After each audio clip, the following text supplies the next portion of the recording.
నమస్కారం. ఒక గుడి గురించి ఆలోచించండి. అది ఎంత పెద్దదంటే, ఆ గుడి లోపలే ఒక ఊరు మొత్తం ఇమిడిపోయింది. అవును, ఇది నిజం. ఈరోజు మనం చరిత్ర, సంస్కృతి, ఇంకా అద్భుతమైన వాస్తుశిల్పానికి నిలయమైన శ్రీరంగం రంగనాథస్వామి ఆలయం గురించి తెలుసుకోబోతున్నాం. ముందుగా దీని సైజు చూస్తేనే మనకు ఆశ్చర్యం వేస్తోంది. 155 ఎకరాలు. మీకొక ఐడియా రావాలంటే, ఇది దాదాపు వాటికన్ సిటీ కన్నా పెద్దదన్నమాట. ఇది కేవలం ఒక నంబర్ కాదు, ఈ ఆలయ సముదాయం ఎంత భారీ స్థాయిదో చెప్పటానికి ఇదొక కొలమానం. కానీ సైజ్ మాత్రమే కాదు దీని ప్రత్యేకత. ఇది కేవలం ఒక పాత కట్టడం కాదు, ప్రపంచంలోనే అతిపెద్ద, అంటే ఇప్పటికీ నిత్యపూజలు అందుకుంటున్న హిందూ దేవాలయమిది. ఇది ఒక సజీవమైన, చైతన్యవంతమైన ఆధ్యాత్మిక కేంద్రం. మరసలు ప్రశ్న ఏంటంటే, ఇదొక గుడి మాత్రమేనా, లేక గుడి లోపల ఉన్న ఒక నగరమా? పదండి ఆ రహస్యాన్ని ఛేదిద్దాం. ఆలయమా లేక నగరమా? ఈ ప్రశ్న ఎందుకు ముఖ్యమంటే, శ్రీరంగం అసలు స్వరూపాన్ని అర్థం చేసుకోవడానికి ఇది మనకు సహాయపడుతుంది. ఎందుకంటే దీని నిర్మాణం మనం సాధారణంగా చూసే గుళ్లకు చాలా భిన్నంగా ఉంటుంది. ఈ ఆలయాన్ని ఒక స్వయం సమృద్ధ ప్రపంచంలా కట్టారు. చూడండి, కావేరి, కొల్లిడం అనే 2 నదుల మధ్య ఉన్న ఒక ద్వీపంలో దీన్ని నిర్మించారు. ఒక గుడిగా కాకుండా ఒక పూర్తి ఆలయ నగరంగా డిజైన్ చేశారు. అంటే మీరు బయటి ప్రాకారాల్లోకి వెళ్తే అక్కడ మీకు మార్కెట్లు, హోటళ్ళు, ఇళ్ళు అన్నీ కనిపిస్తాయి. అచ్చం ఒక పట్టణంలో ఉన్నట్టే ఉంటుంది. అదే మీరు లోపలికి వెళ్లే కొద్దీ వాతావరణం మారిపోతుంది. అక్కడ పవిత్రమైన గర్భాలయాలు, మండపాలు ఉంటాయి. సరే, ఇప్పుడీ 7 వలయాల లోపలికి ఒక ప్రయాణం చేద్దామా? ఇది కేవలం నడక కాదు, బయట ప్రపంచం నుండి లోపల ఉన్న దైవం దగ్గరకు చేసే ఒక ఆధ్యాత్మిక యాత్ర లాంటిది. ఈ గుడి నిర్మాణానికి గుండెకాయలాంటిది సప్తప్రాకారం అనే ఐడియా.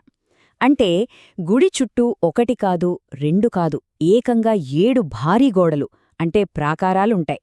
ప్రతి ప్రాకారం ఒక సరిహద్దులాంటిది. బయట లౌకిక ప్రపంచం నుంచి లోపలికి వెళ్లే కొద్దీ పవిత్రత పెరుగుతూ ఉంటుందన్నమాట. ఒకసారి ఒక భక్తుడిలా ఊహించుకోండి. వాళ్ల ప్రయాణం జనంతో, దుకాణాలతో నిండిన బయటి ప్రాకారాల నుంచి మొదలవుతుంది. లోపలికి అడుగుపెట్టే కొద్దీ రణగొనధ్వనులు తగ్గి వాతావరణం ప్రశాంతంగా మారుతుంది. అక్కడ పెద్ద పెద్ద మండపాలు, చిన్న చిన్న గుళ్ళు కనిపిస్తాయి. చివరికి అత్యంత పవిత్రమైన గర్భగుడి ఉన్న లోపలి ప్రాకారానికి చేరుకుంటారు. ఇది భౌతిక ప్రయాణం మాత్రమే కాదు, దేవుడి వైపు చేసే ఒక ఆంతరంగ ప్రయాణం కూడా. ఇప్పుడు ఆలయం లోపల ఉన్న కొన్ని అద్భుతమైన కళాఖండాల దగ్గరికి వెళ్దాం.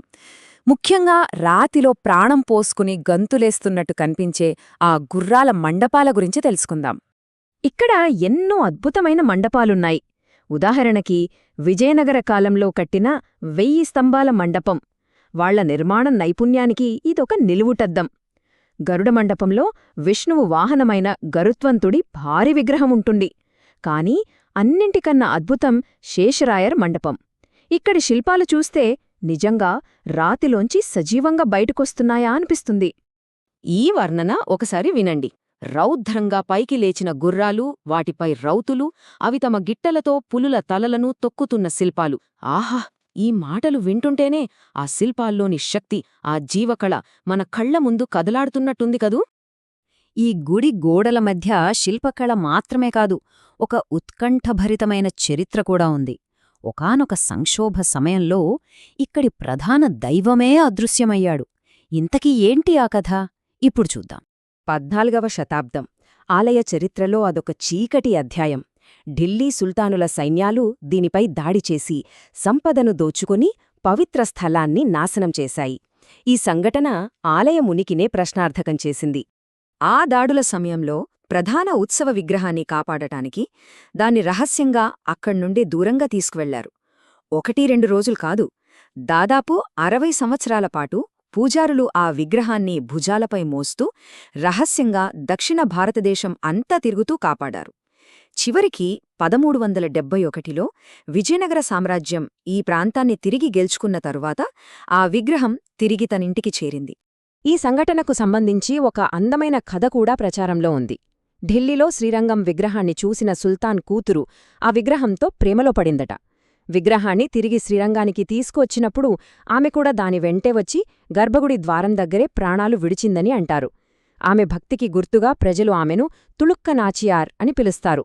ఆమెకు ఒక ప్రత్యేక ఆలయం కూడా ఉంది. అక్కడ నైవేద్యంగా చపాతీలు సమర్పిస్తారు. సరే, మన ప్రయాణంలో ఇప్పుడు చివరి ఘట్టానికి, ఆలయానికి గుండెకాయలాంటి ఆ పవిత్ర స్థలానికి చేరుకున్నాం. ఆ 7 ప్రాకారాల లోపల అత్యంత పవిత్రమైన గర్భగుడిలో ఏముందో చూద్దాం. ఇక్కడ కొలువైన ప్రధాన దైవం రంగనాథుడు. ఇది విష్ణువు యొక్క ఒక రూపం. ఆయన అనంతమైన విశ్వానికి ప్రతీకైన ఆదిశేషుడిపై శయనించి ఉంటాడు. గర్భగుడిలోని మూలవిరాట్ గురించి కొన్ని విషయాలు చెప్తే మీరు నిజంగా ఆశ్చర్యపోతారు. ఈ విగ్రహం దాదాపు 20 అడుగుల పొడవు ఉంటుంది. కాని ఆశ్చర్యమేంటంటే ఇది రాయితో చేసింది కాదు, సున్నం, బెల్లం ఇంకా కొన్ని మూలికలతో చేసిన ఒక ప్రత్యేకమైన సేంద్రియ మిశ్రమంతో తయారుచేశారు. దీన్ని సుధై అంటారు. ఇంకో విశేషమేంటంటే ఈ దైవం శ్రీలంకను ఆశీర్వదిస్తున్నట్టుగా దక్షిణం వైపు తిరిగి ఉంటాడు. ఇక గర్భగుడిలో ఎలక్ట్రిక్ లైట్లుండవు, కేవలం 2 నెయ్యి దీపాల వెలుగు మాత్రమే ఉంటుంది.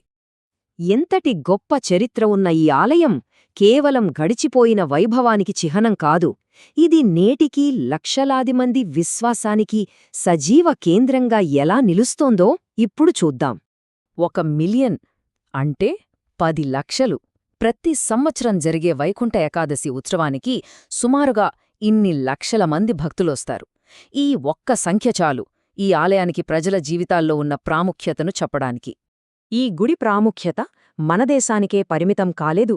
ఇది ప్రపంచ వారసత్వ ప్రదేశంగా యునెస్కో తాత్కాలిక జాబితాలో ఉంది. అంతేకాదు 2017లో సాంస్కృతిక వారసత్వ పరిరక్షణకుగాను ప్రతిష్ఠాత్మకమైన యునెస్కో అవార్డ్ ఆఫ్ మెరిట్ను కూడా గెలుచుకుంది. ఇది దాని ప్రపంచస్థాయి ప్రాముఖ్యతకు ఒక నిదర్శనం.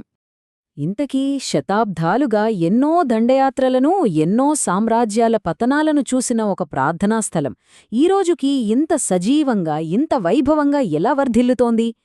ఇది శ్రీరంగం మనల్నడిగే ప్రశ్న. బహుశా సమాధానం ఆ రాతిగోడలలో లేదు, తరతరాలుగా కొనసాగుతున్న లక్షలాది ప్రజల విశ్వాసంలోనే ఉంది.